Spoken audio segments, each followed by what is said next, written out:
La mobilisation récente, tant à Gaspé qu'à Carleton-sur-Mer, par la société civile gaspésienne qui conteste certains articles du projet de loi 15 touchant l'autonomie de la pratique des sages-femmes, n'est pas prête à baisser pavillon, assure la porte-parole d'Accès Sages-Femmes de la Côte de Gaspé, Nastasia Williams. Selon l'organisme, si Québec ne recule pas sur plusieurs articles qui concernent les sages-femmes, ces changements vont attaquer leur autonomie professionnelle et donc celle des femmes et des personnes qui accouchent.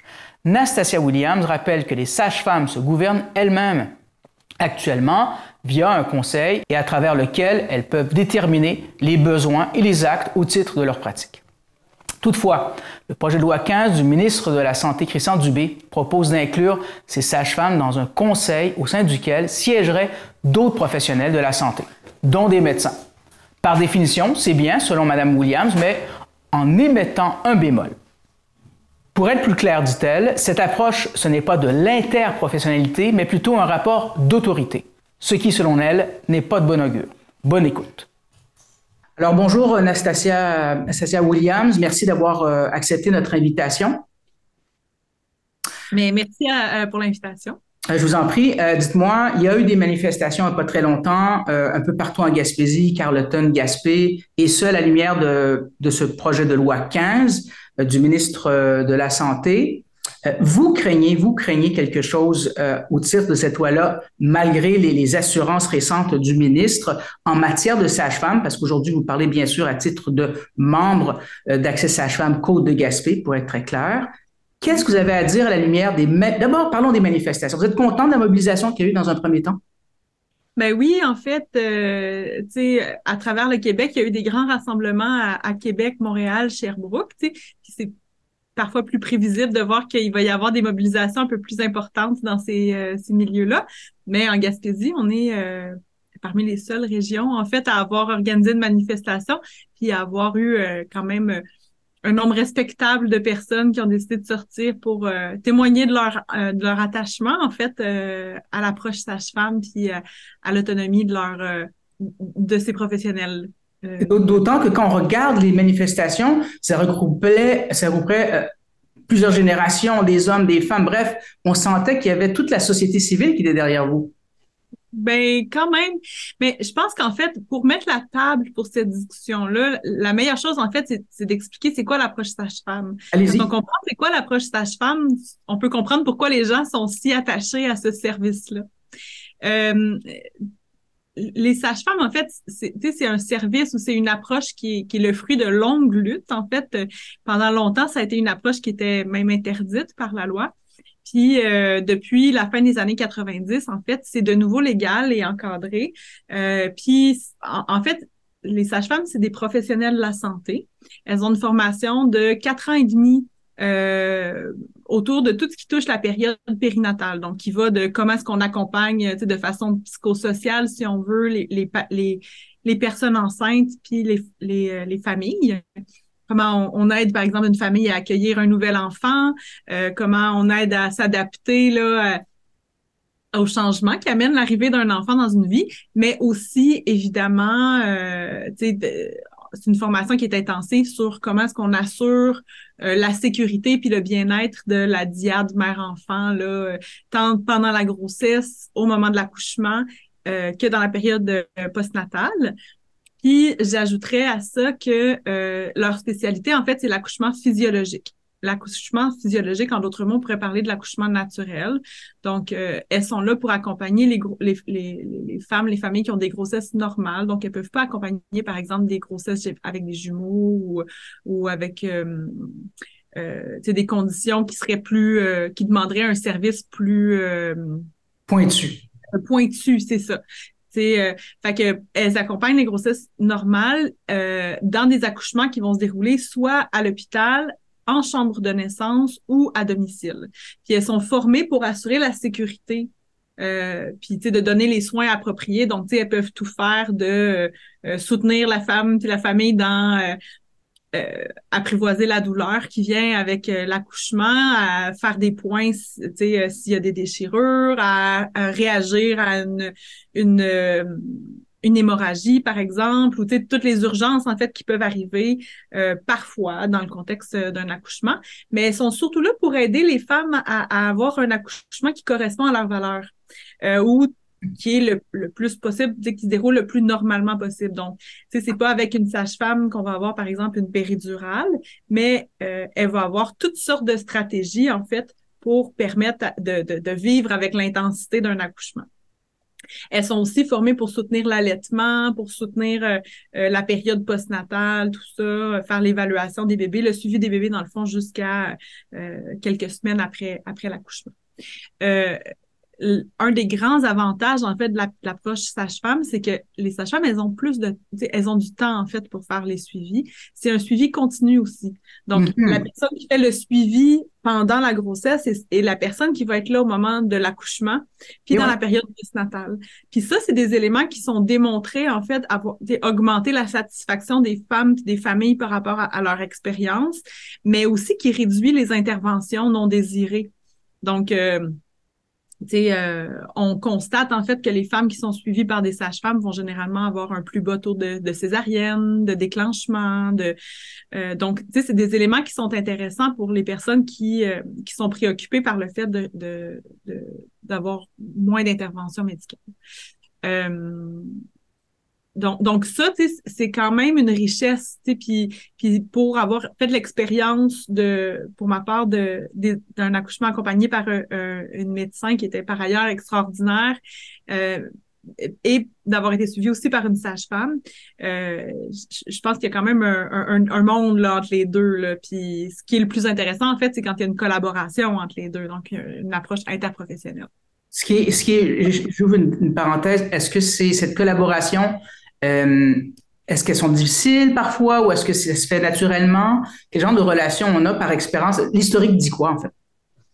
Ben, je pense qu'historiquement, il y a eu une méfiance. Je crois qu'il y avait le préjugé de penser que les sages-femmes étaient un peu pas nécessairement compétentes ou manquaient de connaissances, imprudentes, etc.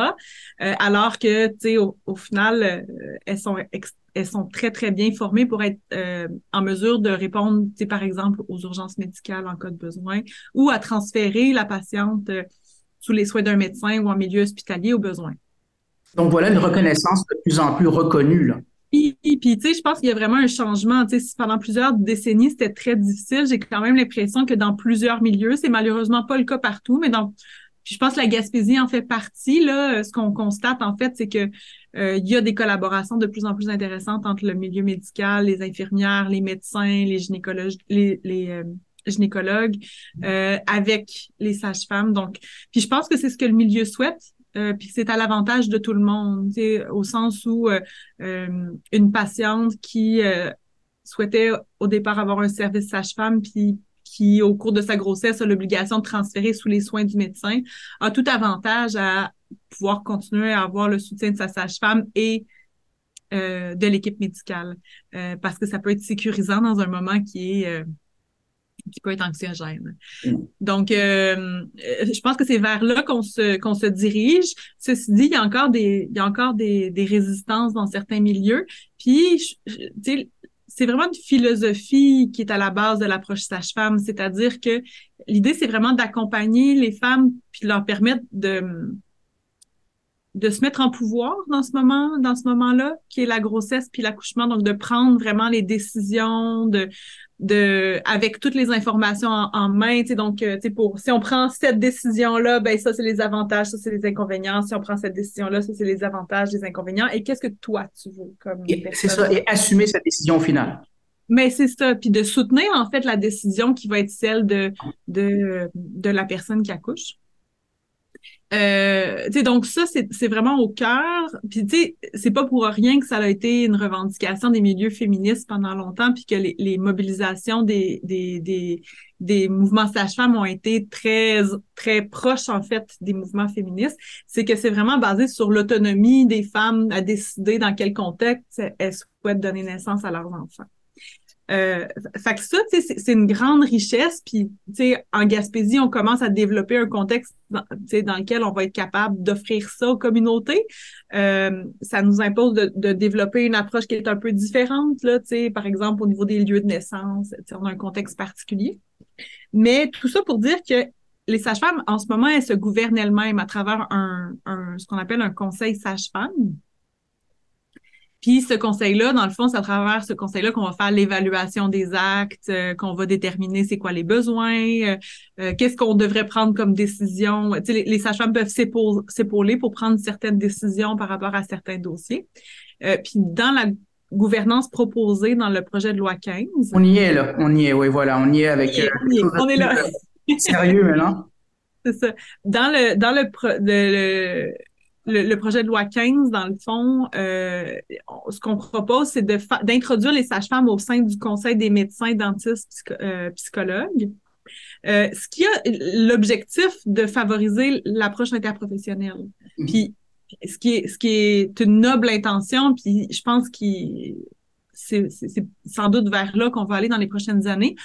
Ceci dit, la préoccupation, c'est que les sages-femmes vont se retrouver à être vraiment en minorité au sein de ces conseils-là, puis à être d'une certaine façon sous l'autorité de la direction médicale, parce que les médecins sont majoritaires. Puis, s'il y a des médecins qui sont favorables à la pratique sage-femme, mais on peut pas nier qu'il y a quand même c'est des philosophies qui sont différentes, puis certainement compatibles, puis qui peuvent certainement être complémentaires, mais le mécanisme de prise de décision, la formation est assez difficile. Puis nous, on considère que si on souhaite avoir de l'interprofessionnel, mais il faut que les professionnels soient sur un pied d'égalité.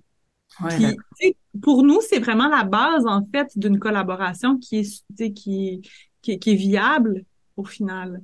S'il y a une partie des professionnels qui est sous l'autorité d'une autre personne, on parle pas d'interprofessionnel, on parle de direction ou on parle de rapport d'autorité au final.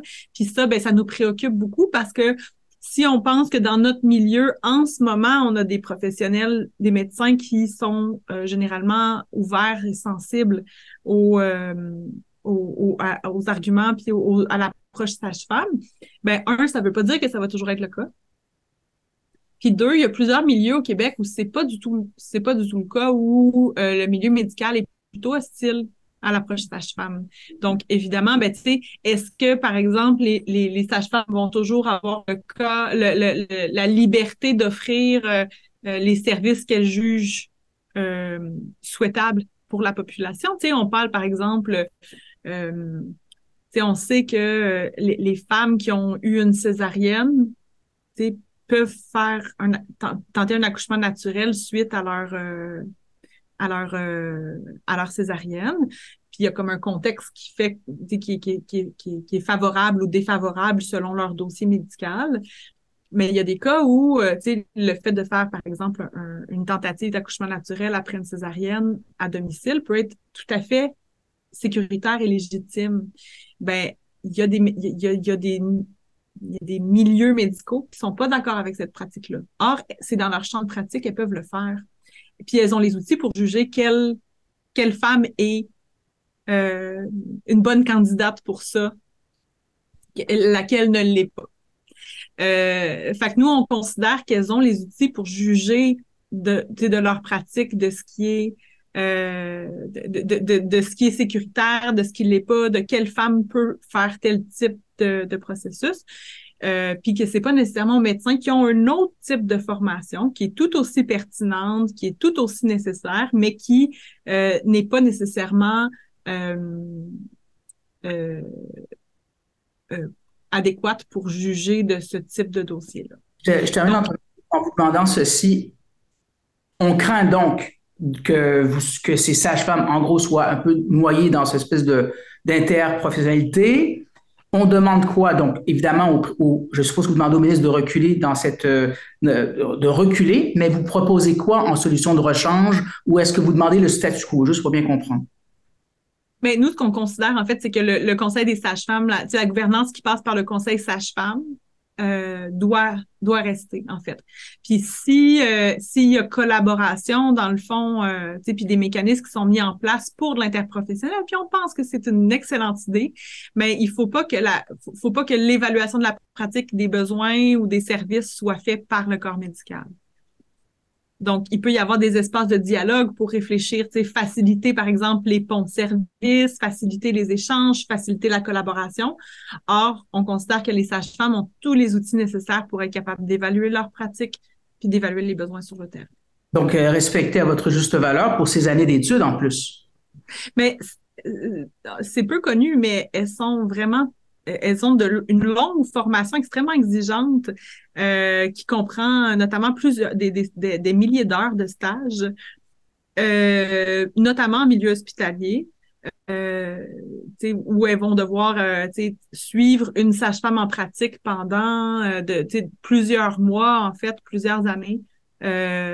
Pour être en mesure d'être exposé à différents types de grossesse, à différents types d'accouchements, à des accouchements en milieu hospitalier, en maison de naissance, à domicile.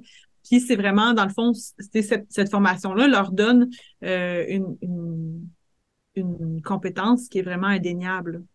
Ben voilà, ce sera dit. Merci beaucoup pour cet entretien. C'est très gentil, très clair. Ça me fait plaisir. Puis pour ceux et celles qui ne connaissent pas la pratique sage-femme, je vous invite il y a le documentaire Sages et rebelles qui est disponible sur tout.tv, pardon. Sages et rebelles.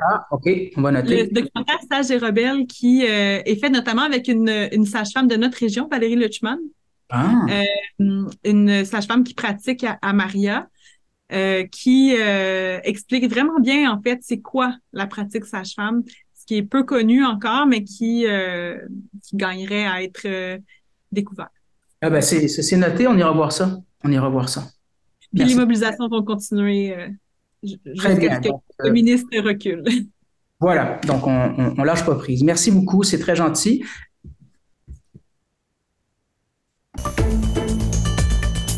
Revoyez tous nos reportages sur notre site Internet.